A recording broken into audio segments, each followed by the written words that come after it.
తెలంగాణలో రేవంత్ రెడ్డి పరిపాలన విధానం మీకు ఎట్లా అనిపిస్తుంది? చాలా బాగుంది. అంటే ఏ విధంగా బాగుంది? ఎక్కడ నచ్చింది మీకు? ఆయన పరిపాలన గురించి అంటే ఆయన మొత్తానికి అన్ని అన్ని సదుపాయాలు ఇస్తున్నారు.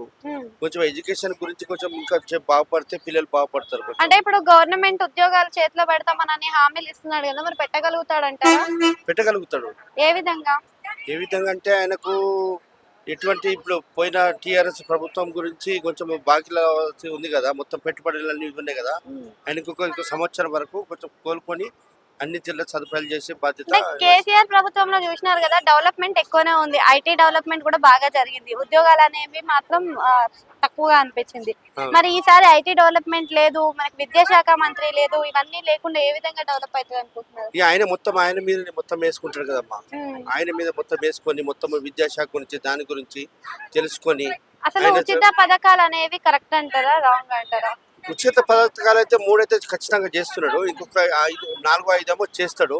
అయితే ఆయనకి టైం పడుతుంది. ఆయన దగ్గర డబ్బు ఇది లేదు కాబట్టి కొంచెం టైం పడుతుంది. 10 ఏళ్ల పరిపాలన కేసీఆర్ చూసినారు, ఇప్పుడు రేవంత్ రెడ్డి చూసినారు. ఆయనకి తేడా అంటే ఏం చెప్తారు? ఇక ఆయనకి తేడంటే ఇక ఇప్పుడు వచ్చి కాంగ్రెస్ ప్రభుత్వం వచ్చి ఒక సంవత్సరం అయింది కదా మేడము. ఆయనకు ఒక 2 సంవత్సరాల తర్వాత మనం చెప్పగలుగుతాం. ఇప్పుడు అప్పుడే అది 10కి 2కి తేడా ఉంటది కదా. ఆయనకి ఈయనలో ఇద్దరులో బెస్ట్ సీఎం అంటే ఎవరు చెప్తారు? ఆయన బెస్టా, ఈయన బెస్టా? ఎవరు బెస్ట్ అని చెప్పలేము. ఇప్పుడు కేసీఆర్ గారు అయితే మన తెలంగాణ ప్రభుత్వం అయితే తీసుకొచ్చిండు. ఆయన కొంత విధానంగా కొన్ని అన్ని జీవోలు అవి మాడిఫై చేసి చేసిండు. కానీ ఇప్పుడు ఏంటంటే ఆయన పరిపాలన కూడా ఇప్పుడు ప్రస్తుతానికి వచ్చేది.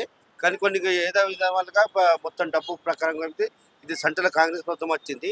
దీన్ని కూడా మనం చూడగలుగుతాం. ఒక 3 సంవత్సరాలు 4 సంవత్సరాల తర్వాత ఏ విధంగా అవుతుందో అప్పుడు మనం చెప్పగలుగుతాం. థ్యాంక్ యూ అండి.